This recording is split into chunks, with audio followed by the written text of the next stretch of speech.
ನಮ್ಮ ತಂದೆ ಆವಾಗ ಸುಮಾರು ನಮಗೆ ₹1000 70ರ ದಶಕದಲ್ಲಿ 69 70ರ ದಶಕದಲ್ಲಿ ಒಂದು ₹1000 ಕಳಿಸಿದರೆ ₹800 ಖರ್ಚು ಮಾಡಿ ₹200 ಉಳಿಸಿ ಬುಕ್ ಸ್ಟಾಲಿಗೆ ಹೋಗಿ ಸಮಾಜ ಪುಸ್ತಕಾಲಯಕ್ಕೆ ಹೋಗೋದು ಅಥವಾ ಹಳೆಯ ಪುಸ್ತಕದ ಅಂಗಡಿಗೆ ಹೋಗೋದು, ಅಲ್ಲಿ ಹೋಗಿ ಪುಸ್ತಕಗಳನ್ನು ಕೊಂಡು ತರ್ತಿದ್ವಿ ನಾವು. ಈ ಎಲ್ಲಿ ಹೋದನೋ ಕಂದ ನಾಟಕ ನಾನು ಬರೆದು ಕಳಿಸಿದ ಮೇಲೆ ಆ ನಾಟಕ ಮೆಚ್ಕೊಂಡು 500ಕ್ಕಿಂತ ಹೆಚ್ಚು ಪತ್ರ ಆಕಾಶವಾಣಿಗೆ ಬಂದು, ವೈಯಕ್ತಿಕವಾಗಿ ನನಗೆ 100ಕ್ಕಿಂತ ಹೆಚ್ಚು ಪತ್ರ ಬಂದು. 2 ಹೊತ್ತು ಅವಾಗ ಪೋಸ್ಟ್ಮನ್ ಬರ್ತಿದ್ದಾರೆ, ಬೆಳಗ್ಗೆ ಸಾಯಂಕಾಲ 2 ಹೊತ್ತು ತೊಗೊಂಬರ್ತಿದ್ದ. ಅವ ಸುಮಾರು ಇಷ್ಟಿಷ್ಟು ದಪ್ಪ ಇದನ್ನು ಬಂಡಲ್ ಕಟ್ಕೊಂಡೆ ತಂದು ಕೊಡಕತ್ತಿದ ನನಗೆ. ಎಷ್ಟು ನಾಟಕಗಳು ಬರೆದ್ರಿ ಸರ್? ಆ ರೇಡಿಯೋಕ್ಕೆ ನಾನು ಹೀಗೆ ಬರೆದು ನನ್ನ ಪ್ರಸಾರ ಆದ ನಾಟಕಗಳು 62. ನಾನು ಬರೆದೆ ಅಂತಲ್ಲ, ಅದು ಅವರು ಬರೆಸ್ಕೊಂಡ್ರು.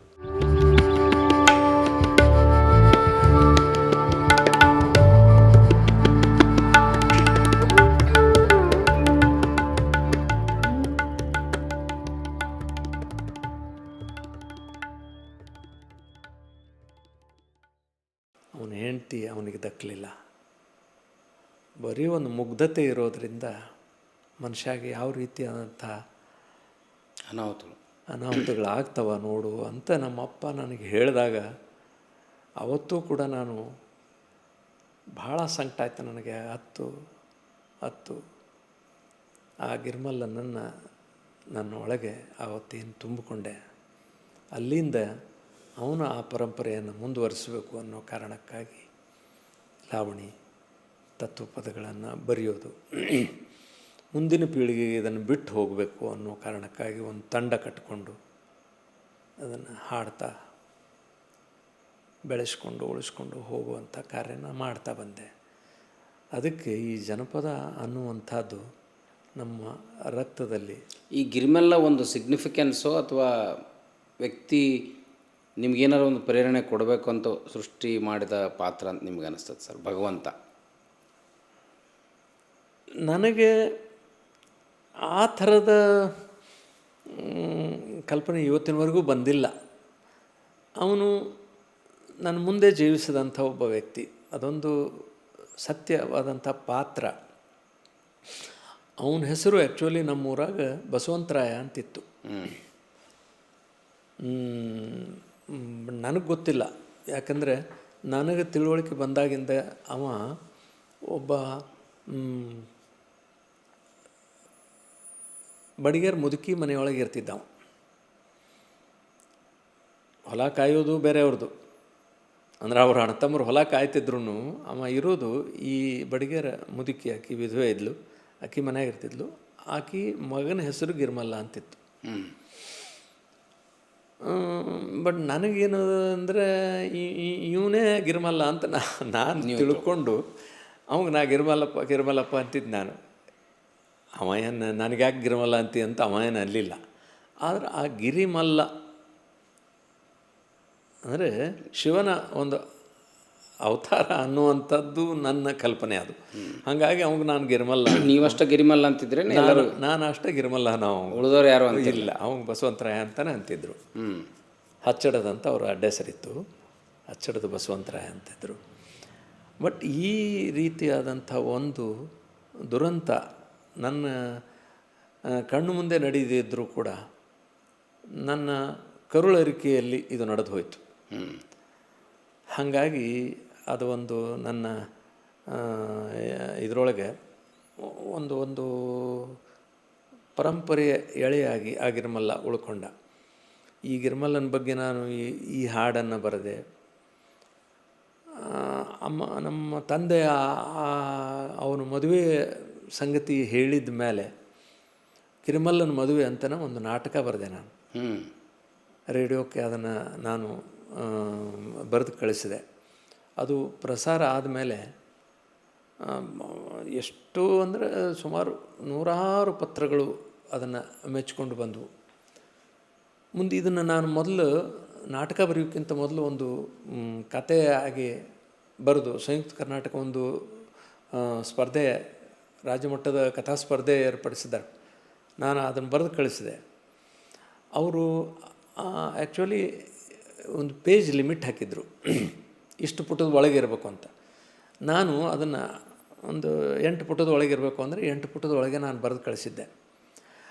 ಆಶ್ಚರ್ಯ, ಸ್ಪರ್ಧೆಗೆ ಕಳಿಸಿದಂಥ ಕಥೆಗಳ ಬಗ್ಗೆ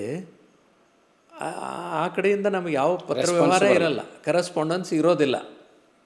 ನನಗೆ ಒಂದು ದಿವಸ ಫೋನ್ ಬಂತು,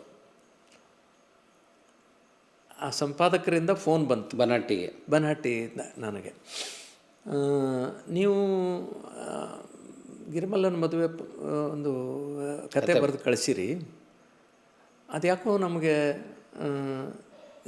ಇನ್ನೂ ಬೇಕು ಅಂತ ಅನ್ನಿಸ್ತದೆ, ಎಕ್ಸ್ಟೆನ್ಷನ್ ಮಾಡಿ, ಅದಕ್ಕೆ ಬರೆದು ಕಳಿಸ್ಬೋದಾ ಅಂದರು ಅವರು. ನಾನು ಹೇಳಿದೆ, ನಾನು ಬರೀಬಹುದು, ಬಟ್ ತಾವು ಒಂದು ಪುಟದ ಮಿತಿ ಹಾಕಿದ್ರಿ ಅನ್ನೋ ಕಾರಣಕ್ಕಾಗಿ ನಾನು ಇಷ್ಟೇ ಬರೆದೆ ಅಂತ. ಇಲ್ಲ, ನಿಮ್ಗೆ ರಿಲ್ಯಾಕ್ಸೇಷನ್ ಕೊಡ್ತೀವಿ, ಇನ್ನೂ ಎಷ್ಟು ಬರೀಲಿಕ್ಕೆ ಸಾಧ್ಯ ಅಷ್ಟು ಬರೆದು ಕಳಿಸಿರಿ ಅಂದ್ರೆ ಅವರು. ನನ್ನ ಬದುಕಿನೊಳಗೆ ಬಹುಶಃ ಸ್ಪರ್ಧೆಯ ವಿಷಯದಲ್ಲಿ ಇಷ್ಟು ರಿಲ್ಯಾಕ್ಸ್ ಮಾಡಿದ್ದು ನನಗೆಲ್ಲೂ ಕೇಳಿಲ್ಲ ನಾನು. ಆಮೇಲೆ ನಾನು ಅದನ್ನು ಬರೆದು ಕಳಿಸಿದೆ. ರಾಜ್ಯ ಮಟ್ಟದ ಸ್ಪರ್ಧೆ ಒಳಗೆ ನನಗೆ ಅದಕ್ಕೆ ಬಹುಮಾನ ಬಂತು, ಆ ಕತೆಗೆ. ಆ ನಂತರ ನಾನು ಅದನ್ನು ನಾಟಕ ಮಾಡಿ ಕಳಿಸಿದೆ. ನಾಟಕಕ್ಕೂ ಕೂಡ ಅತ್ಯಂತ ಇದು ಬಂತು. ಅಂದರೆ ಅವನ ಯಾತನೆ ನನಗೆ ಅದು ಕೀರ್ತಿ ತಂದು ಕೊಟ್ಟಿತು ಅನ್ನೋದಲ್ಲ, ನನಗೆ ಖುಷಿ ಆಗಲಿಲ್ಲ. ಇದು ಅಂದರೆ ಖುಷಿ ಪಡೋಂಥದ್ದಲ್ಲ, ಅಲ್ಲ, ಆದರೆ ದಾಖಲಿಸಿದೆ ಅನ್ನುವಂಥದ್ದೇ ಒಂದು ಸಮಾಧಾನದ ವಿಷಯ ಆಯಿತು. ಸರ್, ತಾವು ಜನಪದದ ಹಾಡುಗಳನ್ನು ಹಾಡು ಮತ್ತು ಬರೆಯೋಕ್ಕೆ ಕವಿತೆಯಿಂದ ಪ್ರಾರಂಭ ಆಯಿತು. ಆಗ ಬಹುಶಃ ನಿಮ್ಗೆ ಎಮ್ ಎ ಮಾಡಿದ್ರಿ ಅಂದ್ರೆ 23-24 ವರ್ಷ ಇರ್ಬೋದು ಸರ್. ನನಗೆ 23ನೇ ವರ್ಷಕ್ಕೆ ನಾನು ಎಮ್ ಎ ಮುಗಿಸಿದ್ರಿ. ಮುಂದೆ ವೃತ್ತಿಗೆ ಬಂದಮೇಲೆ ಸರ್ ನೀವು ಸಾಹಿತ್ಯದ ಎಲ್ಲ ಪ್ರಕಾರಗಳಲ್ಲೂ ಬರೆಯೋಕ್ಕೆ ಸ್ಟಾರ್ಟ್ ಮಾಡಿಬಿಟ್ರಿ. ರೇಡಿಯೋ ನಾಟಕಗಳನ್ನ ಬರಿತಾ ಹೋದ್ರಿ. ಗಿರಿಮಲ್ಲನಂದೇ ಮೊದಲು ಕಥೆ ಮಾಡಿದ್ರಿ, ಹಾಡು ಮಾಡಿದ್ರಿ. ಈ ಕಥಾ ಪರಂಪರೆಗೂ ನಿಮ್ಮದು ಕಾಂಟ್ರಿಬ್ಯೂಷನ್ ಇದೆ. ಈ ರೇಡಿಯೋ ನಾಟಕಗಳನ್ನು ಬರೆಯೋಕ್ಕೆ ಪ್ರಾರಂಭ ಮಾಡಿದ್ರಲ್ಲ ಸರ್, ಅವಾಗ ರೇಡಿಯೋ ನಾಟಕಗಳು ಭಾಳ ಪಾಪ್ಯುಲರ್, ಜನರಿಗಿದ್ದ ಮೀಡಿಯಾ ಅಂದ್ರೆ ಅದು ಒಂದು ಮನೋರಂಜನೆಗೆ, ಮತ್ತು ಭಾಳ ಜನಪ್ರಿಯ. ಭಾಳ ಸಣ್ಣ ವಯಸ್ಸಿಗೆ ನೀವು ಆ ಮಾಧ್ಯಮವನ್ನು ಹಿಡ್ಕೊಂಡ್ರಿ. ಅದು ಹೇಗೆ ಸಾಧ್ಯ ಆಯಿತು? ಯಾವ್ಯಾವ ಸಬ್ಜೆಕ್ಟನ್ನು ಹೆಂಗೆ ಆಯ್ಕೆ ಮಾಡ್ಕೊಳ್ತಿದ್ರಿ ಸರ್? ನಾನು ಬಹಳ ನಾಚಿಕೆ ಸ್ವಭಾವದ ಹುಡುಗ, ಹಳ್ಳಿಯಿಂದ ಹೋದವ. ಸಂಕೋಚ, ನುಗ್ಗೋ ಪ್ರವೃತ್ತಿ ಅಲ್ಲ, ಮನಸ್ಥಿತಿ ಪ್ರವೃತ್ತಿ ನಂದಲ್ಲ. ಆದರೆ ಕರ್ನಾಟಕ ಕಾಲೇಜಿನಾಗ ನಾನು ವಿದ್ಯಾರ್ಥಿ ಆಗಿದ್ದಾಗ 2ನೇ BA ಕ್ಲಾಸ್ನಲ್ಲಿ ಓದುವಾಗ 3,500 ವಿದ್ಯಾರ್ಥಿಗಳಲ್ಲಿ ನನ್ನ ಕ್ಲಾಸ್ನಲ್ಲಿ ಒಬ್ಬ ಮಹಾದೇವ ಕಕ್ಕಳಮೇಲಿ ಅಂತ ವಿಜಾಪುರದವ್ರೆ. ಆತ ಹೈಸ್ಕೂಲು ವಿದ್ಯಾರ್ಥಿ ಆಗಿದ್ದಾಗಲಿಂದಲೇ ಇದನ್ನು ಮಾಡಿದವನು, ಡಿಬೇಟರ್ ಆಗಿ ರಾಜ್ಯ ಮಟ್ಟದಲ್ಲಿ ಭಾಗವಹಿಸಿ ಬಹುಮಾನ ತೊಗೊಂಡಂಥವು. ನಮ್ಮ ಕಾಲೇಜಿನಲ್ಲಿ ಈ ಇಲೋಕ್ಯೂಷನ್ ಕಾಂಪಿಟೇಷನ್ ನೋಟಿಸ್ ಕಳಿಸಿದಾಗ ತನ್ನ ಹೆಸರನ್ನು ಆತ ಕೊಟ್ಟು ಜೊತೆಗೆ ನನ್ನ ಹೆಸರನ್ನು ಸೇರಿಸಿ ಬಂದಿದ್ದ ಅದರೊಳಗೆ. ನಾನು ಇಲೋಕ್ಯೂಷನ್ ಕಾಂಪಿಟೇಷನ್ಗೆ ನಿಮ್ಮ ಹೆಸರು ಕೊಟ್ಟು ಬಂದೀನಿ ಅಂತ ಹೇಳ್ದೆ. ನನಗೆ ಎಷ್ಟು ಸಿಟ್ಟು ಬಂತು ಅಂತಂದ್ರೆ, ನಿಮ್ಗೆ ಯಾರು ಮಾಡಂದಿದ್ರಿ ಈ ಕಾರ್ಬಾರ? ನಾ ಭಾಷಣ ಮಾಡ್ತೀನಿ ಅಂತ ಯಾರು ಹೇಳ್ಯಾರ ನಿಮಗೆ? ನಾವಲ್ಲ, ನನ್ನ ಹೆಸರು ತೆಗಿಸಿ ಬರ್ರಿ ಅಂದ. ಕೊಡೋದು ಅಷ್ಟೇ ಗೊತ್ತಿರ ನನಗೆ, ತೆಗೆಸೋದು ನನಗೆ ಗೊತ್ತಿಲ್ಲ ಅಂದ. ಮತ್ತು ಇನ್ನು ನಾನಾರ ಹೋಗಿ ತೆಗಿಸ್ಬೇಕು, ಇರಲಿಲ್ಲ ಅಂದ್ರೆ ನನ್ನ ಹೆಸರು ಕರೀತಾರ. ಹೆಸರು ಕೂಗ್ತಾರ. ಇನ್ನು ಮಾಡಿದ ಏನು ಮಾಡೋದು ಅಂಥೇಳಿ ಅಂದು ಇದನ್ನೆಲ್ಲ ಮಾಡಿ ಆಫೀಸಿಗೆ ಹೋಗಿ ಅಲ್ಲಿ ಆಫೀಸ್ ಸೂಪ್ರಿಂಟೆಂಡೆಂಟ್ಗೆ ಹೇಳಿದೆ, ಸರ್ ಇದರೊಳಗೆ ನನ್ನ ಹೆಸರು ತೆಗಿಬೇಕು ಅಂತ ಹೇಳಿದೆ. ಈ ನೋಟಿಸ್ ಬೋರ್ಡ್ ಮೇಲೆ ಅದನ್ನೆಲ್ಲ ಹಚ್ಚಾಯ್ತು ರೀ, ಈಗ ನೀವು ಭಾಷಣ ಮಾಡ್ತಿದ್ರು ಮಾಡಿರಿ, ಬಿಡ್ತಿದ್ರು ಬಿಡ್ರಿ ಅಂದು. ಹೆಸರಂತೂ ತೆಗಿಯಂಗಿಲ್ಲ. ಹೆಸರು ತೆಗಕ್ಕೆ ಬರೋದಿಲ್ಲ ನಮ್ಗೆ, ಆಯಿತು ಅಂತ ಹೇಳಿದ ಕೂಡಲೇ VS ಕುಲಕರ್ಣಿ ಅಂತ ನಮಗೆ ಕರ್ನಾಟಕ ಕಾಲೇಜಿನಲ್ಲಿ ಇಂಗ್ಲೀಷ್ ಪ್ರೊಫೆಸರ್ ಇದ್ದರು. ಅವರು ನನ್ನ ಮೇಲೆ ಭಾಳ ಪ್ರೀತಿ ಇದ್ದರು, ಯಾವ ಕಾರಣಕ್ಕೂ ಗೊತ್ತಿಲ್ಲ. ನಾನು ನೇರವಾಗಿ ಅವ್ರ ಹತ್ರ ಹೋದೆ. ಸರ್, ಇದು ಸಬ್ಜೆಕ್ಟ್, ಇದು ಚಲನಚಿತ್ರಗಳ ಪ್ರಭಾವ ಯುವಕರ ಮೇಲೆ ಅನ್ನೋ ವಿಷಯ ಐತಿ, ಮತ್ತು ಹಿಂಗೆ ನನ್ನ ಹೆಸ್ರು ಕೊಟ್ಟು ಬಂದಾರ, ಅದಕ್ಕೆ ನಾನು ಏನು ಮಾಡ್ಬೇಕು ಸರ್ ಅಂದರು. ಭಾಷಣ ಮಾಡಿರಿ ಅಂದ್ರೆ ಅವರು. ಇಲ್ಲ ಸರ್ ನನಗೆ ಬರೋದಿಲ್ಲ, ಅದಕ್ಕೆ ಏನು ನಾ ಮಾತಾಡಬೇಕು ಅನ್ನೋದು ಸ್ವಲ್ಪ ಪಾಯಿಂಟ್ಸ್ ಕೊಡ್ರಿ, ತಾವು ಹೇಳ್ರಿ ಅಂತಂದೆ. ನೀವು ಹಿಂಗೆ ಮಾಡಿರಿ, ನೀವು ಮೊದಲು ಏನು ಬರ್ಕೊಂಡು ಬರ್ರಿ, ನಿಮ್ಮ ಮನಸ್ಸಿನಾಗ ಏನದ ಅನ್ನೋದನ್ನು ಬರ್ಕೊಂಡು ಬರ್ರಿ, ಆಮೇಲೆ ನನಗೆ ತೋರಿಸ್ರಿ, ನಾನು ಹೇಳ್ತೀನಿ ಅಂದರು. ಆಯಿತು ಅಂತ ಹೇಳಿದೆ. ಮರುದಿವ್ಸ ನಾನು ಬರ್ಕೊಂಡು ಹೋದೆ, ನೋಡಿದರು. ಮತ್ತು ಇದಕ್ಕಿಂತ ಹೆಚ್ಚಿಗೆ ನಾ ಏನು ಬರೆದು ಕೊಡ್ಬೋದು. ಆಯಿತು ನೀವು ಹೋಗ್ರಿ, ನಾ ಇಷ್ಟು ಇದನ್ನೇ ನೋಡಿಕೊಂಡು ಭಾಷಣ ಮಾಡಿರಿ ಅಂದರು. 2 ದಿವಸ ಇತ್ತು. ಆವಾಗ ಸರ್ ನನಗೆ ಎಂದೂ ಭಾಷಣ ಮಾಡಿಲ್ಲ ನಾನು, ಅಷ್ಟೆಲ್ಲ ಮಂದಿ ಮುಂದೆ ನನಗೆ ಹೆದರಿಕೆ ಆಕೈತ್ರಿ, ಹೆಂಗೆ ಮಾಡಲಿ ಅಂದೆ. ಹಿಂಗೆ ಮಾಡಿರಿ, ಕಲೆಕ್ಟರ್ ಕಂಪೌಂಡ್ನೊಳಗೆ ಏನು ಗಿಡ ಅದಾವಲ್ಲ ಅವನ್ನ ಪ್ರೇಕ್ಷಕರು ಅಂತ ತಿಳ್ಕೊರಿ, ಮಾತಾಡಿ ಹೋಗಿ ಅಲ್ಲೇ ಅವ್ರ ಮುಂದೆ ನಿಂತು ನೀವು ಪ್ರಾಕ್ಟೀಸ್ ಮಾಡ್ಕೊಂಡು ಬರ್ರಿ, ಮಾತಾಡ್ರಿ ಅಂತ. ಆಮೇಲೆ ಇನ್ನೇನು ಮತ್ತೆ ಏನು ಮಾಡೋಕ್ಕೆ ಕೊಟ್ಟಿದ್ರಿ, ಏನು ಮಾಡೋಕ್ಕೆ ಸಾಧ್ಯ ಅದ ಅಂಥೇಳಿ ಅಂದು ಹೋಗಿ 2 ದಿವಸ ನಾನು ಪ್ರಾಕ್ಟೀಸ್ ಮಾಡಿ ಹೋಗಿ ಭಾಷಣ ಮಾಡಿದೆ. ಭಾಷಣ ಮಾಡಿ ನಿಲ್ಲಲಿಲ್ಲ, ಅಲ್ಲೇ ಹತ್ತಿರದಲ್ಲೇ ದೇಸಾಯಿ ಬ್ಲಾಕ್ನಲ್ಲಿ ಇರ್ತಿದ್ವಿ ನಾವು. ಹೋಗಿಬಿಟ್ಟಿದ್ದೆ.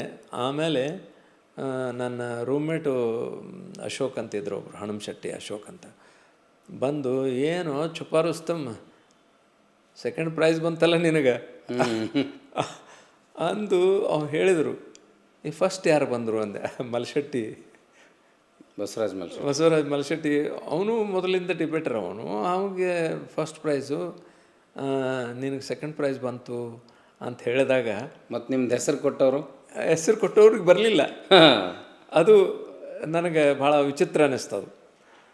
ಹಾಗಾಗಿ ಅಂದರೆ ನನಗೆ ಕುಲಕರ್ಣಿ ಸರ್ ಕರೆದು ಹೇಳಿದರು, police Patil, you have a great talent, you can go ahead ಅಂತ ಹೇಳಿದರು.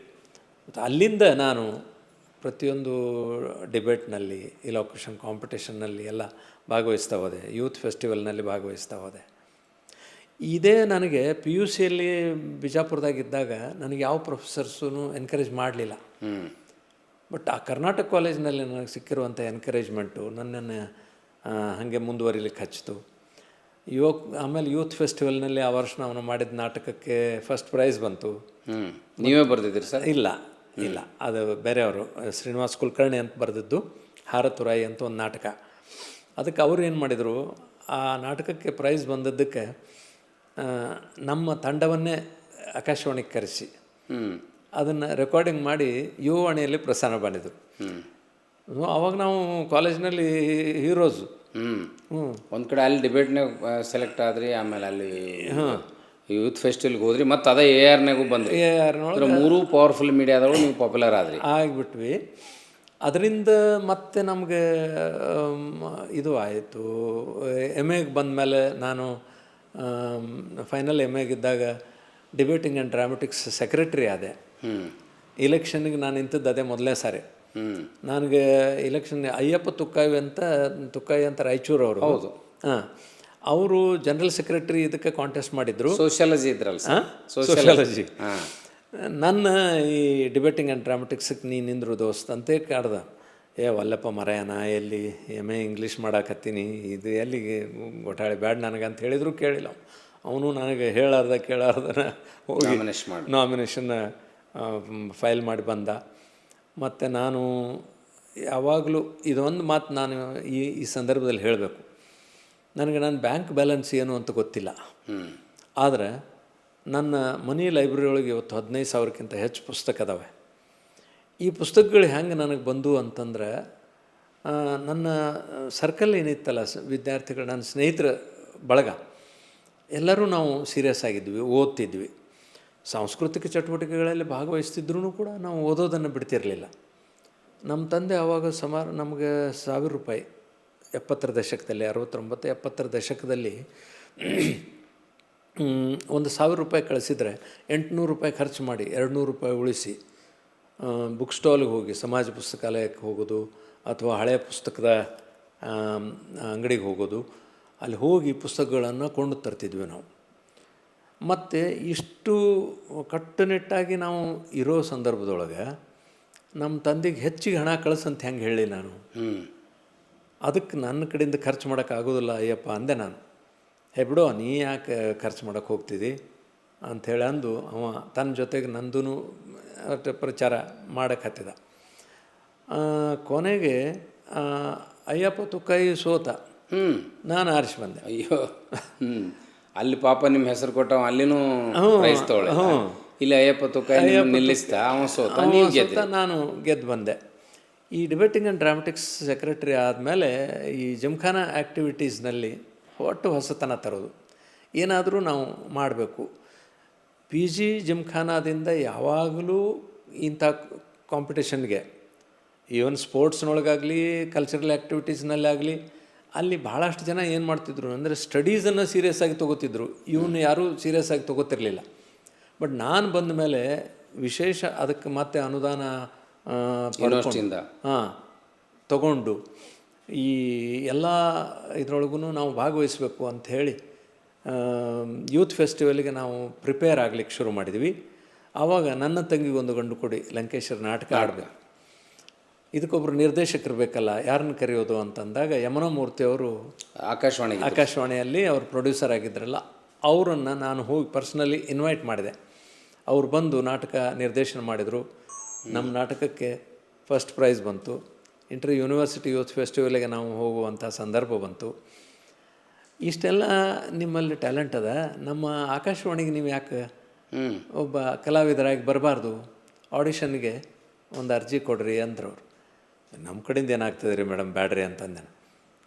ಆಗ್ತದೆ, ಯಾಕೆ ಆಗೋದಿಲ್ಲ, ಪ್ರಯತ್ನ ಮಾಡಬೇಕು ನೀವು ಅಂತಂದು ಅಲ್ಲಿಯೂ ಕೂಡ ಅವರೇ ಫಾರ್ಮ್ ತಂದು ನನ್ನ ಕಡೆಯಿಂದ ತುಂಬಿಸಿ, ಆವಾಗ ಫೀಸು ಇರಲಿಲ್ಲ, ಅದಕ್ಕೆ ಹೋಗಿ ಇದನ್ನು ಕೊಟ್ವಿ. 32 ಜನ ಅದಕ್ಕೆ ಆಡಿಷನ್ಗೆ ಹಾಜರಾದ ಸಂದರ್ಭದೊಳಗೆ ನಾವೊಬ್ಬನೇ ಪಾಸಾಗಿದ್ದೆ ಅಲ್ಲಿ. ನೋಡ್ರಿ ಏನಾಕೈತಿ ಅಂತಿದ್ರಿ, ಈಗ ಏನಾಯಿತು ಅಂದರು. ಬಿ ಗ್ರೇಡ್ ಆರ್ಟಿಸ್ಟ್ ಆದರೆ ಬಿ ಗ್ರೇಡ್ ಆರ್ಟಿಸ್ಟ್ ಆವಾಗ ನಾನು ಸಿಲೆಕ್ಷನ್ ಆಯಿತು. ಆಮೇಲೆ ಅಲ್ಲಿ ನಾಟಕದೊಳಗೆ ಭಾಗವಹಿಸ್ಲಿಕ್ಕೆ ಶುರು ಮಾಡಿದೆ ನಾನು. 1972 ನಂದು ಸಿಲೆಕ್ಷನ್ ಆಯಿತು. ಆ ನಾಟಕದೊಳಗೆ ಭಾಗವಹಿಸುವಾಗ ನನಗೊಂದು ಕೊರತೆ ಕಾಡ್ತಿತ್ತು. ಏನು ನಾಟಕಗಳನ್ನು ಬರೀತಾರೆ ಇವರು, ಡೈಲಾಗ್ಸ್ ಚಲೋ, ಡೈಲಾಗ್ಸು ಇರೋಂಗಿಲ್ಲ. ಆಮೇಲೆ ಸೈಕೋ ಅನಾಲಿಸಿಸ್ ಇರಬೇಕು, ಸಂಕೀರ್ಣ ಕಲೆ ಇದು ನಾಟಕ. ಮತ್ತು ಯಾಕೋ ನನ್ನೊಳಗಿನ ಕಲಾವಿದನನ್ನು ದುಡಿಸ್ಕೊಳ್ಳುವಂಥ ಪಾತ್ರನೇ ಸಿಗ್ತಾಯಿಲ್ಲ ಮೇಡಮ್, ನನಗೆ ಯಾಕೋ ನಿರಾಶೆ ಆಗಕತ್ತದ ಅಂದೆ. ಹೌದು, ಒಳ್ಳೆ ನಾಟಕ ಬರುವುದಿಲ್ಲ ಅನ್ನೋ ಸಂಕಟ ನಮಗೂ ಅದ, ನೀವೇ ಯಾಕೆ ಬರಿಬಾರ್ದು ಅಂತ ನನಗವರು ಯಮನಮೂರ್ತಿ ಅವರು ಕೇಳಿದರು. ನಾ ಏನು ನಾಟಕ ಬರೀಲ್ರಿ, ನಾ ನಾಟಕ ಬರದೇ ಇಲ್ಲ ಅಂದೆ. ಬರ್ದಿಲ್ಲ, ಹೌದು, ಆದರೆ ಯಾಕೆ ಬರೀಬಾರ್ದು, ಬರೀರಿ ಅಂತ ಹೇಳಿದರು. ಸೊ 1985 ನಾನು ನನ್ನ ಮೊದಲನೇ ರೇಡಿಯೋ ನಾಟಕ ಬರೆದೆ, ಎಲ್ಲಿ ಹೋದನೋ ಕಂದ ಎಲ್ಲಿ ಹೋದನೋ ಅಂತ. ಅಂದರೆ 10 ವರ್ಷ ಗ್ಯಾಪ್ ತೊಗೊಂಡ್ರಿ ಸರ್? ಅಂದರೆ ಅವಾಗ ನಾನು ಬರೀ ಕಲಾವಿದ ಆರ್ಟಿಸ್ಟ್ ಆದರೆ 75 ಸರ್. ಪಿ ಜಿ ಯಾವಾಗ ಮುಗಿಸಿದ್ರಿ? ನಾ 73ಕ್ಕೆ ಮುಗಿಸಿದ್ರಿ. ಮುಗಿಸಿ ಮತ್ತು ಅಲ್ಲಿಂದ ನೀವು ನಾನು 73ನೇ ಇಸ್ವಿಯಲ್ಲೇ BLD ಒಳಗೆ ನಾ ಒಂದು SS ಜೂನಿಯರ್ ಕಾಲೇಜ್, ನಾ ಕಲ್ತ ಕಾಲೇಜ್ನಲ್ಲೇ ಸ್ಕೂಲ್ನಲ್ಲೇ ಅಲ್ಲಿ PU ಸೆಕ್ಷನ್ಗೆ ನಾನು ಲೆಕ್ಚರರ್ ಆಗಿ ಅಪಾಯಿಂಟ್ಮೆಂಟ್ ಆಯಿತು.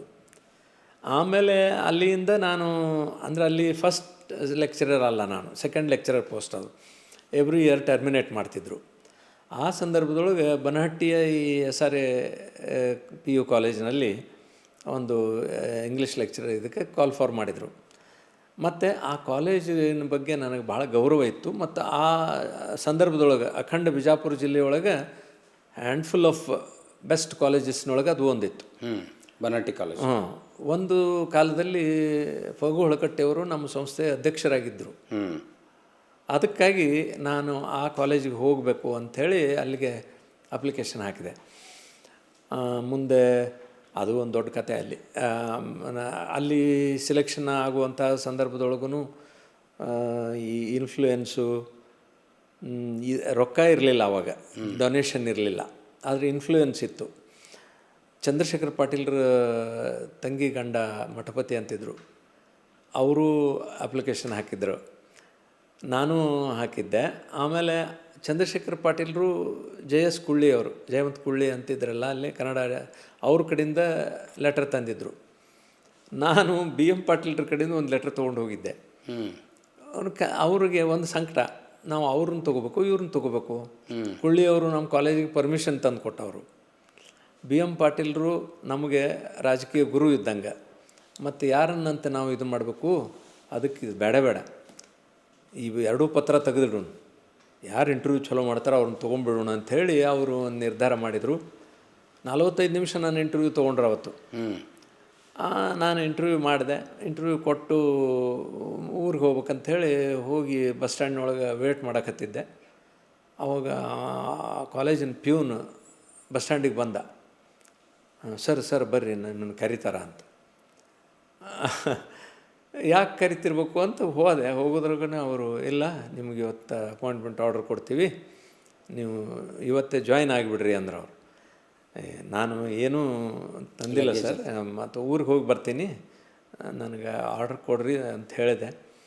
ಇಲ್ಲ ನೀವು ಇವತ್ತು ಜಾಯ್ನ್ ಆಗಿರಿ, ಆಮೇಲೆ ನೀವು ಹೋಗಿರ್ಬೇಕಾರೆ ಹೋಗಿ ಬರ್ರಿ, ನಿಮ್ಗೆ ರಜಾ ಕೊಡ್ತೀವಿ ಅಂತ ಹೇಳಿ ಅವತ್ತೇ ನನ್ನನ್ನು ಜಾಯಿನ್ ಮಾಡಿಸ್ಕೊಂಡ್ರು. 74ರಲ್ಲಿ 75 73 74 ಅಲ್ಲಿದ್ದೆ ನಾನು, Bijapur BLD SS junior college.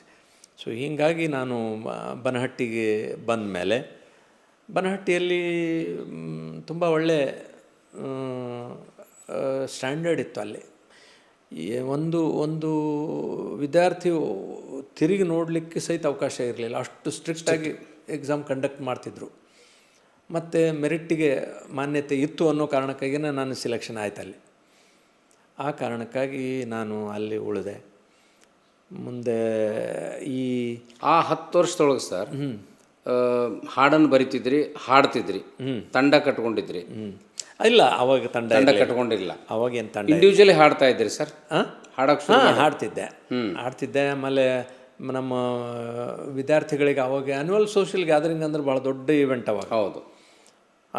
ಅವೆಲ್ಲ ನಾನು ತರಬೇತಿ ಕೊಟ್ಟು ಮಕ್ಕಳಿಗೆಲ್ಲ ಇದನ್ನು ಮಾಡ್ತಿದ್ದೆ, ಕಲಿಸ್ತಿದ್ದೆ. ಬಟ್ ಅದು ಒಂದು ಕೊನೆ ನಮಸ್ಕಾರ ಅಂತ ಒಂದು ನಾಟಕ ನಾನು ಬರೆದಿದ್ದೆ. ನನ್ನ ಮೊದಲೇ ನಾಟಕ ಅದು ಆ್ಯಕ್ಚುಲಿ, ರಂಗನಾಟಕ. ರೇಡಿಯೋ ನಾಟಕ ಆಗಿದ್ದು ಎಲ್ಲಿ ಹೋದನೋ ಕಂದ ಎಲ್ಲಿ ಹೋದ 85ರಲ್ಲಿ ಬರೆದೆ. ಈ ಕೊನೆ ನಮಸ್ಕಾರ ನಾಟಕ 74, 73, 74, 75ರಲ್ಲಿ ಭಾಳಷ್ಟು ಹೆಸರು ಮಾಡ್ತದು. ಅಂದರೆ ಅದು ಒಂದು ಪರ್ಫಾರ್ಮ್ ಮಾಡಿಸಿದ್ರಿ, ಸ್ಟೇಜ್ ಪರ್ಫಾರ್ಮ್. ನಾನೇ ಅಲ್ಲಿ ಒಂದು ತಂಡ ಕಟ್ಕೊಂಡು ಸುರುಚಿ ಹವ್ಯಾಸಿ ಕಲಾಕೂಟ ಅಂತ ಮಾಡಿ ನಮ್ಮ ಗೆಳೆಯರೆಲ್ಲ ಕೂಡ್ಕೊಂಡು ಆ ನಾಟಕ ಮಾಡಿದ್ವಿ. ಜಿಲ್ಲಾ ಮಟ್ಟದೊಳಗೆ ನಮಗೆ ಬಹುಮಾನ ಬಂತು. ಚಡ್ಚಣದವರು ಅದನ್ನು ಮಾಡಿ ರಾಜ್ಯ ಮಟ್ಟದೊಳಗೆ ಬಹುಮಾನ ತೊಗೊಂಡ್ರು. ರಾಯಬಾಗದವರು ಆ ನಾಟಕ ಮಾಡಿ ರಾಜ್ಯ ಮಟ್ಟದೊಳಗೆ ಬಹುಮಾನ ತೊಗೊಂಡ್ರು. ಅಂದರೆ ಇಷ್ಟು ನನಗೆ ಅಂದರೆ ನಾಟಕ ನಾನು ಬರೀಬಲ್ಲೆ ಅನ್ನೋವಂಥ ಒಂದು ಇದು ಇತ್ತು. ಆದರೆ ಈ ರೇಡಿಯೋ ನಾಟಕ ಹೆಂಗೆ ಬರೆಯೋದು ಗೊತ್ತಿರಲಿಲ್ಲ. ಅದಕ್ಕೆ ಒಂದು ಸ್ವಲ್ಪ ಅಳಕ ಇತ್ತು. ಈ ಎಲ್ಲಿ ಹೋದನೋ ಕಂದ ನಾಟಕ ನಾನು ಬರೆದು ಕಳಿಸಿದ ಮೇಲೆ ಆ ನಾಟಕ ಮೆಚ್ಕೊಂಡು 500ಕ್ಕಿಂತ ಹೆಚ್ಚು ಪತ್ರ ಆಕಾಶವಾಣಿಗೆ ಬಂದು, ವೈಯಕ್ತಿಕವಾಗಿ ನನಗೆ 100ಕ್ಕಿಂತ ಹೆಚ್ಚು ಪತ್ರ ಬಂದು. 2 ಹೊತ್ತು ಅವಾಗ ಪೋಸ್ಟ್ಮನ್ ಬರ್ತಿದ್ದಾರೆ. ಬೆಳಗ್ಗೆ ಸಾಯಂಕಾಲ 2 ಹೊತ್ತು ತೊಗೊಂಬರ್ತಿದ್ದ. ಅವ ಸುಮಾರು ಇಷ್ಟಿಷ್ಟು ದಪ್ಪ ಇದನ್ನು ಬಂಡಲ್ ಕಟ್ಕೊಂಡೆ ತಂದು ಕೊಡಕತ್ತಿದ ನನಗೆ. ಏನು ಸರ್ ಇಷ್ಟು ಪತ್ರ ಬರಕತ್ತೇವೆ ನಿಮ್ಗೆ, ಎದರ್ದಿದು ಅಂತ. ಅದಕ್ಕೆ ನಾ ಹೇಳಿದೆ, ಏನು ನಂದು ಒಂದು ನಾಟಕ ಪ್ರಸಾರ ಆಗಿತ್ತು, ಅದಕ್ಕೆ ಬರಾಕತ್ತೇವಂತ. ಸೊ ಇದಾದ ಮೇಲೆ ನಾನು ನಾಟಕ ಬರೀದಿದ್ದರೂ ಕೂಡ ಶ್ರೋತೃಗಳು ನಿಮ್ಮ ನಾಟಕ ಕೇಳಬೇಕು ಅಂತಾರೆ, ನೀವು ಮತ್ತೆ ನಾಟಕ ಬರೆದು ಕಳಿಸ್ರಿ ಅಂತ ಆಕಾಶವಾಣಿಯವರೇ ನನಗೆ ಪತ್ರ ಬರೆದು ನಾಟಕ ಬರೆಸ್ಕೊಳ್ಳೋಕ್ಕೆ ಶುರು ಮಾಡಿದರು. ಹೀಗಾಗಿ ವರ್ಷಕ್ಕೆ 4-5 3ರಿಂದ 4-5 ನಾಟಕಗಳನ್ನು ನಾನು ಕಂಪಲ್ಸರಿಯಾಗಿ ಬರೀಲೇಬೇಕಾಯಿತು. ಸೊ ವಸ್ತುಗಳನ್ನು ಹುಡುಕಿಕೊಂಡು ನಾನು ಬರಿತಿದ್ದೆ. ಆದರೆ ಎಲ್ಲೂ ಶಿಥಿಲ ಆಗಬಾರ್ದಲ್ಲ ಅನ್ನುವಂಥ ಒಂದು ಸಂಕಟ ನನಗೆ. ಅವರು ಒತ್ತಡ ಇದ್ದಾಗ್ಯೂ ಕೂಡ ಬರೆಯೋದು ಒಂದು ಸ್ವಲ್ಪ ನಿಧಾನ ಆಗ್ತಿತ್ತು. ಆಮೇಲೆ 1987ನಲ್ಲಿ ಆಕಾಶವಾಣಿ ದಿಲ್ಲಿಯಿಂದ ರಾಷ್ಟ್ರೀಯ ನಾಟಕ ರಚನಾ ಸ್ಪರ್ಧೆ, ಪ್ರಾದೇಶಿಕ ಭಾಷೆಗಳನ್ನು ಇಟ್ಕೊಂಡು ಅವರು ಸ್ಪರ್ಧೆಗೆ ಆಹ್ವಾನ ಮಾಡಿದರು. ಅದಕ್ಕೂ ನಾನು ಒಂದು ನಾಟಕ ಬರೆದು ಕಳಿಸಿದೆ, ತುಂಬಿ ಹರಿದಾವ ಹೊಳಿ ಹಳ್ಳ ಅಂತ. ಅದಕ್ಕೆ ನನಗೆ 2ನೇ ಬಹುಮಾನ ಬಂತು ರಾಷ್ಟ್ರೀಯ ನಾಟಕ ರಚನಾ ಸ್ಪರ್ಧೆ ಒಳಗೆ. ಮುಂದೆ ಈ ಈ ಸಂದರ್ಭದೊಳಗೆ ಒಂಚೂರು ನಮ್ಮ ಕಾಲೇಜಿನಲ್ಲಿ ವೈಯಕ್ತಿಕವಾಗಿ ಅಂದರೆ ನಾನು ಬೆಳೆಯೋದರಿಂದ ಅವ್ರಿಗೇನು ತೊಂದರೆ ಆಯಿತು ಗೊತ್ತಿಲ್ಲ. ನಮ್ಮ ಪ್ರಿನ್ಸಿಪಲ್ ಮೂಲಕ ನನಗೊಂಚೂರು ತೊಂದರೆ ಆಗಕ್ಕೆ ಶುರು ಮಾಡಿತು. ಆವಾಗ ನನಗೆ ಡೆಲ್ಲಿಗೆ ಹೋಗಿ ನಾನು ಪ್ರೈಸ್ ತೊಗೊಂಬರ್ಬೇಕು ಅಂತ ಅವ್ರ ಹತ್ರ ಹೋಗಿ ಪರ್ಮಿಷನ್ ಕೇಳಿ ಲೀವ್ ಲೆಟರ್ ಕೊಟ್ಟೆ. ನಾ ಲೀವ್ ಕೊಡೋಂಗಿಲ್ಲ ಅಂದರು ಅವರು. ಮತ್ತು ನಾನು ಹೋಗಲೇಬೇಕಲ್ಲ ಸರ್, ಹೆಂಗೆ ಮಾಡೋದು ಅಂತಂದೆ. ಇಲ್ಲ ನಾನು ಬಿಡೋದಿಲ್ಲ ಅಂದರು. ಆಮೇಲೆ ನಾನು ಜಾಯಿಂಟ್ ಡೈರೆಕ್ಟರ್ ಹತ್ರ ಬೆಳಗಾವಿಗೆ ಹೋಗಿ ಸರ್ ಹಿಂಗಂಥೇಳಿ ಲೆಟರ್ ತೋರಿಸಿದೆ. ಯಾಕೆ ಕೊಡೋಂಗಿಲ್ಲ ಅಂತ ಅವರು ಅಂದರು. ಏನೋ ಸರ್ ಕೊಡೋಂಗಿಲ್ಲ ಅಂದಾರೆ, ಏನು ಮಾಡಲಿ ನಾನು, ಸ್ಕೌಂಡ್ರಲ್ ಅಂದರು ಅವರು. ಪಾಪ ಸ್ಕೌಂಡ್ರಲ್, ಅವ್ರಿಗೇನು ಕೊಡ್ತೀರಿ, ನನಗೆ ಒಂದು ಲೀವ್ ಲೆಟರ್ ಕೊಟ್ಟು ಹೋಗ್ರಿ ನೀವು ಅಂತ ನಾನು ಕಳಿಸ್ಕೊಟ್ರು. ಮುಂದೆ ಆ ನಂತರದ 2 ವರ್ಷಕ್ಕೊಮ್ಮೆ ಮತ್ತೆ ಸ್ಪರ್ಧೆ. 87ರಲ್ಲಿ ಮತ್ತೆ ಒಂದು ಸ್ಪರ್ಧೆ, ಅಖಿಲ ಭಾರತ ಆಕಾಶವಾಣಿ ನಾಟಕ ರಚನಾ ಸ್ಪರ್ಧೆ, ಹಾವು ಅಂತ ಒಂದು ನಾಟಕ ಬರೆದು ಕಳಿಸಿ, ಅದಕ್ಕೂ ಬಹುಮಾನ ಬಂತು. ಆಮೇಲೆ ಮತ್ತೆ 2 ವರ್ಷದ ನಂತರ ವೈಶಾಖದ ಹುಣ್ಣಿಮೆ ಅಂತ ಒಂದು ನಾಟಕ ಬರೆದು ಕಳಿಸಿದೆ, ಅದಕ್ಕೂ ಬಹುಮಾನ ಬಂತು. 1997 ಮತ್ತೊಮ್ಮೆ ನಿಮ್ಮ ತನು ಸಂತೈಸಿಕೊಳ್ಳಿ, ಅದಕ್ಕೂ ರಾಷ್ಟ್ರೀಯ ಬಹುಮಾನ. ಹೀಗೆಲ್ಲ ಆದಮೇಲೆ ನನ್ನ ನಾಟಕ ರಚನೆ ಹಿಂಗೆ ಎಷ್ಟು ನಾಟಕಗಳು ಬರೆದ್ರಿ ಸರ್? ರೇಡಿಯೋಕ್ಕೆ ನಾನು ಹೀಗೆ ಬರೆದು ನನ್ನ ಪ್ರಸಾರ ಆದ ನಾಟಕಗಳು 62. ನಾನು ಬರೆದೆ ಅಂತಲ್ಲ, ಅದು ಅವರು ಬರೆಸ್ಕೊಂಡ್ರು. ಹಾಗಾಗಿ ಈ ನಾಟಕಗಳನ್ನು ಬರಿತಾ ಇದ್ದಂಥ ಸಂದರ್ಭದೊಳಗೆ ಕೆಲವು ಕತೆಗಳನ್ನು ಬರೆದೆ. ಅವು ಮಯೂರದಲ್ಲಿ, ಸುಧಾದಲ್ಲಿ, ಪ್ರಜಾವಾಣಿ, ಸಂಯುಕ್ತ ಕರ್ನಾಟಕ, ಪ್ರಪಂಚ, ಆಮೇಲೆ ಕರ್ಮವೀರ, ಈ ಪತ್ರಿಕೆಗಳಲ್ಲೆಲ್ಲ ಅವು ಪ್ರಸಾರ ಆಗಕ್ಕೆ ಶುರು ಮಾಡಿದವು. ಮಲ್ಲಿಕಾರ್ಜುನ ಹೆಗ್ಗಳ್ಗಿ ಅವರು ನನಗೆ ಬಂದು ಒಂದು ದಿವಸ ಹೇಳಿದ್ರು, ಅಲ್ಲ ನಿಮಗೆ ನಾಟಕದೊಳಗೆ ಒಂದು ಗ್ರಿಪ್ ಅದ, ಕಥೆನೂ ಹೆಂಗೆ ಬರೀತೀರಿ ನೀವು, ನಾಟಕ ಅಷ್ಟೇ ಬರಿಬೇಕು, ನೀವು ಉಳಿದದ್ದು ಇದರೊಳಗೆಲ್ಲ ಹೆಂಗೆ ನೀವು ಬರಿತೀರಿ, ಅದೆಲ್ಲ ಬರಿಬೇಡ್ರಿ, ನೀವು ಇದನ್ನು ಒಂದನ್ನು ಕಾನ್ಸಂಟ್ರೇಟ್ ಮಾಡಿರಿ ಅಂತ ಅವ್ರು ಹೇಳಿದರು. ಆವಾಗ ನಾನು ಅವ್ರಿಗೆ ಹೇಳಿದೆ, ನೋಡಿರಿ ನಾ ಬರಿಬೇಕು ಅಂತ ಯಾವೂ ಬರೆದಿಲ್ಲ, ಆದರೆ ನಾನು ಆಯ್ಕೆ ಮಾಡಿಕೊಂಡಿರೋಂಥ ವಸ್ತುವಿಗೆ ಕ್ಯಾನ್ವಾಸ್ ಅಂತ ಏನಿರುತ್ತಲ್ಲ, ಆ ಕ್ಯಾನ್ವಾಸ್ ಎಷ್ಟು ಚಿಕ್ಕದು ಎಷ್ಟು ದೊಡ್ಡದು ಅನ್ನೋದನ್ನು ನಿರ್ಧಾರ ಮಾಡಿ ನಾವು ಫಾರ್ಮ್ ಆಯ್ಕೆ ಮಾಡ್ಕೋಬೇಕು. ನನಗೆ ಇದು ಒಂದು ಕತೆಗೆ ಸಾಕಾಗ್ತದೆ ಅಂತ ಅನಿಸಿದ್ರೆ ಅದನ್ನು ಸಣ್ಣ ಕತೆ ಅಂತಲೇ ಬರಿಬೇಕು ನಾನು. ಆಮೇಲೆ ನಾಟಕ ಅಂದರೆ ನಾಟಕ ಬರಿಬೇಕು. ಕವಿತೆ ಅಂತೂ ನಾನು ಬರಿತಿದ್ದೆ, ಆಮೇಲೆ ಹಾಡುಗಳನ್ನು ಬರಿತಿದ್ದೆ, ಲಾವಣಿಗಳನ್ನು ಬರಿತಿದ್ದೆ. ಇದು ಎಲ್ಲನೂ ಯಾಕೆ ನೀವು ಮಾಡಬೇಕು ಅಂತ ಅವರು. ಆದರೆ ನನಗೆ ಏನಾಗ್ತಿತ್ತು ಅಂದರೆ, ನಾನು ಯಾವ ಪ್ರಕಾರದಲ್ಲಿ ಬರೆದನೋ ಆ ಎಲ್ಲ ಪ್ರಕಾರಗಳಿಗೂ ನನಗೆ ರಾಜ್ಯ ಮತ್ತು ರಾಷ್ಟ್ರ ಮಟ್ಟದಲ್ಲೇ ಮನ್ನಣೆ ಸಿಕ್ತು. ಬಹುಮಾನ ಬಂದವು ಅಂತಲ್ಲ, ಜನ ಗುರುತಿಸ್ಲಿಕ್ಕೆ ಶುರು ಮಾಡಿದರು. ಹಾಗಾಗಿ ಅದನ್ನು ನಾನು ಬರೀಲಿಕ್ಕೆ ಶುರು ಮಾಡಿದೆ. ಆಮೇಲೆ ನನ್ನ ವೈಯಕ್ತಿಕ ಜೀವನದ ಅನುಭವಗಳನ್ನು ಇಟ್ಕೊಂಡು ಒಂದು ಕಾದಂಬರಿ ಬರೆದೆ. ಯಾವಾಗ ಅಂದರೆ ಸುಮಾರು 87-88ನೇ ಇಸ್ವಿಯಲ್ಲೇ ಪರಕಾಯದಲ್ಲಿ 4 ದಿನ ಅಂತ. ದುರಂತ ಅಂದರೆ ಅದು ಇನ್ನೂವರೆಗೂ ಪ್ರಕಟ ಆಗಿಲ್ಲ. ಅದು ಮೊದಲನೇ ಕಾದಂಬರಿ ಅನ್ಪಬ್ಲಿಷ್ಡ್. ಆ ನಂತರ ನಮ್ಮ ಈ ಅಖಂಡ ಬಿಜಾಪುರ ಜಿಲ್ಲೆಯ ಬರಗಾಲದ ವಸ್ತುವನ್ನು ಇಟ್ಕೊಂಡು ದೊರೆ ಇಲ್ಲದೂರಿಗೆ ಅಂತ ಒಂದು ಕಾದಂಬರಿ ಬರೆದೆ. ಸಣ್ಣ ಕಾದಂಬರಿ, ಅದು ಕಿರು ಕಾದಂಬರಿ, ಅದು ಇನ್ನೂ ಪ್ರಕಟ ಆಗಿಲ್ಲ. ಸೊ ಆ ನಂತರ ನಾನು ಬರೆದಂಥ ಮಹಾವೃಕ್ಷ, ನಾಗನೂರು ಶಿವಬಸವ ಸ್ವಾಮಿಗಳ ಬಗ್ಗೆ ಬರೆದದ್ದು, ಅದನ್ನು ಅವರೇ ಪ್ರಕಟ ಮಾಡಿದರು. ಆಮೇಲೆ ಉರಿಯಗದ್ದಿಗೆ ಬರೆದೆ, ಅದು ಪ್ರಕಟ ಆಯಿತು. ಸುಮಾರು 7-8 ಕವನ ಸಂಕಲನಗಳು ನಾನು ಇಲ್ಲಿವರೆಗೂ ಬಂದಿರೋದು. ಆಮೇಲೆ 2 ಲಾವಣಿ ಸಂಕಲನ, ಎಂಥ ಚಂದಿತ ಹಿಂದೂಸ್ತಾನ, ಎಂಥ ಚಂದಿತ ಹಿಂದೂಸ್ತಾನ ಇದು ಒಂದು. ಆಮೇಲೆ ಗಂಗವ್ವ ಮಳಿ ಹೋದವ್ವ ಅನ್ನುವಂಥದ್ದು.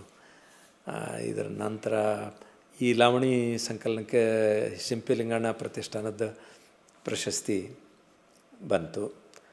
ಆಮೇಲೆ ನನ್ನ ಮೊದಲೇ ಕವನ ಸಂಕಲನ ಕೆಂಡವುಗಳು ಅವರು ಆಗಿನ ಕಾಲಕ್ಕೆ ಭಾಳಷ್ಟು ಒಂದು ನನಗೆ ಹೆಸರು ತಂದು ಕೊಡ್ತು.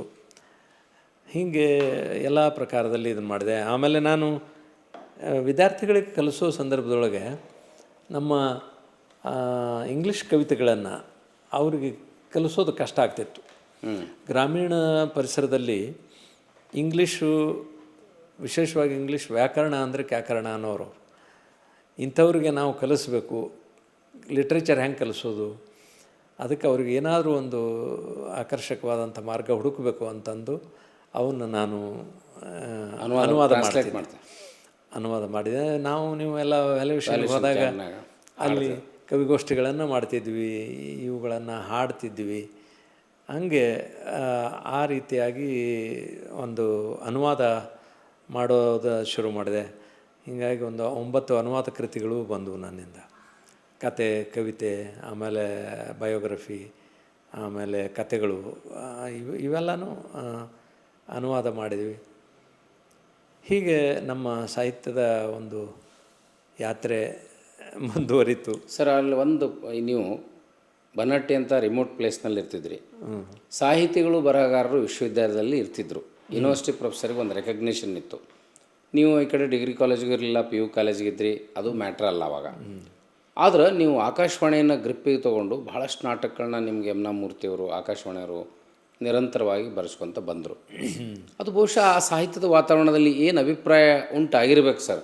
ಧಾರವಾಡದಲ್ಲಿ ಇಷ್ಟು ಜನ ರೈಟರ್ಸ್ ಅದಾರ, ಧಾರವಾಡದಲ್ಲಿ ಇಷ್ಟು ಜನ ನಾಟಕಕಾರ ಅದಾರ, ಬನಹಟ್ಟಿ, ದೂರದ ಬನಹಟ್ಟಿಯ BR ಪೊಲೀಸ್ ಪಾಟೀಲ್ರೇ ಯಾಕೆ ಬರೀತಾರೆ ಅನ್ನುವಂಥ ಒಂದು ಸಣ್ಣ ಗುಸುಗುಸು ಇತ್ತಲ್ಲ ಸರ್, ಯಾಕೆ? ಅದನ್ನು ನಾನು ನೇರವಾಗಿ ಆ ಸ್ಪರ್ಧೆಗೆ ಇಳಿಲಿಕ್ಕೆ ಸಾಧ್ಯ ಆಗಲಿಲ್ಲ. ಕಾರಣ ಏನು ಅಂತಂದರೆ, ನಾನು ಬರೆದು ಹೋಗಿ ನೀವು ಪ್ರಕಟ ಮಾಡಿರಿ ಅಂತ ಯಾರನ್ನೂ ರಿಕ್ವೆಸ್ಟ್ ಮಾಡ್ಕೊಳ್ಳಿಲ್ಲ.